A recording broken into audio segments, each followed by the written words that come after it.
ایسے احساس دلایا اسے میں نے اپنی اہمیت کا۔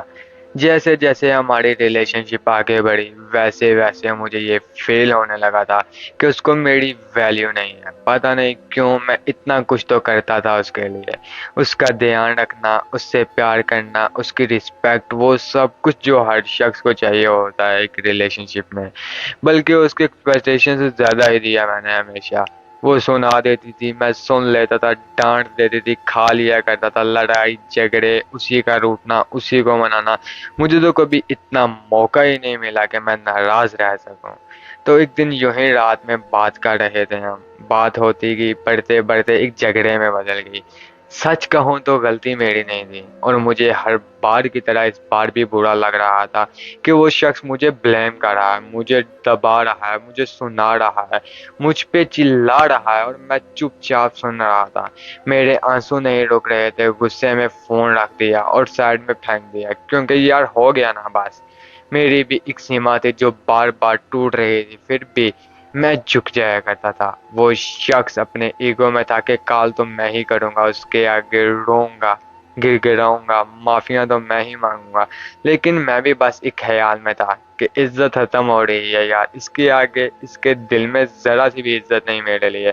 اور گواہی صرف اس کی نظروں میں نہیں تھی، خود کی نظروں میں بھی کوئی عزت نہیں جوڑی میں نے۔ وہ شخص انتظار کرتا رہا کہ کال میں ہی کروں گا، میں ٹیکسٹ کروں گا، میں سوری بولوں گا، پر بات اب میری سیلف رسپیکٹ پہ آ گئی تھی۔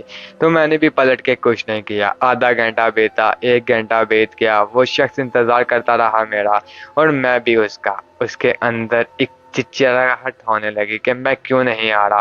وہ ایک بار بھی یہ سوچنے کے لیے تیار نہیں تھی کہ غلطی اس کی ہے، وہ اپنے ایگو کو سائڈ میں رکھ کے آگے آئے۔ بس یہی سوچتی رہی کہ میں اب تک آتا رہا، اب کیوں نہیں آ رہا۔ 2 گھنٹے بیت کے اس کی کال آئی، میں نے کال پک کری۔ اس نے مجھ سے کہا، زیادہ ہی گو آ رہا ہے تمہارے اندر، کس بات کا ایٹیٹیوڈ دکھا رہے ہو۔ میں نے فون رکھ دیا۔ اس نے مجھے پھر کال کی اور کہا، What the hell is wrong with you? How dare you hang up my call like this? میں نے کہا، جب تک تم تمیز سے بات نہیں کرو گی تمہیں اپنی آواز بھی نصیب نہیں ہونے دوں گا۔ اور اتنا کہتے ہی پھر فون رکھ دیا۔ اس بار کال کیا اس نے تو تھوڑی ٹھنڈی ہو چکی تھی۔ اس نے مجھ سے پوچھا کیا ہوا۔ میں نے پوچھا کس کی غلطی تھی۔ اس نے مجھ سے کہا تمہاری۔ اور کس کی؟ میں نے پھر پوچھا کس کی غلطی تھی۔ اس نے مجھ سے کہا تمہاری ہی تھی نا، تم نے ایسا کیا ویسا کیا۔ میں نے کہا آخری بار پوچھ رہا ہوں، سوچ سمجھ کے جواب دینا، کس کی غلطی تھی۔ وہ گھبرا گئی کہ اتنا سیریس جو میں نے پہلے کبھی نہیں ہوا وہ آج کیسے ہو گیا۔ میں نے پوچھا بتاؤ کس کی غلطی تھی۔ اس نے کہا میری۔ میں نے پوچھا کیوں انتظار کر رہی تھی میرا، کہ میں آؤں اور تم سے معافیاں مانگوں۔ اس کے پاس کوئی جواب نہیں تھا۔ میں نے کہا یہ کیا تماشا بنا کے رکھا ہوا ہے، ہر رات جھگڑا کرنا، ہر بار مجھے بلیم کر کے مجھے سنا کے مجھ سے ایکسپیکٹ کرنا کہ میں آ کے معافیاں مانگوں گا۔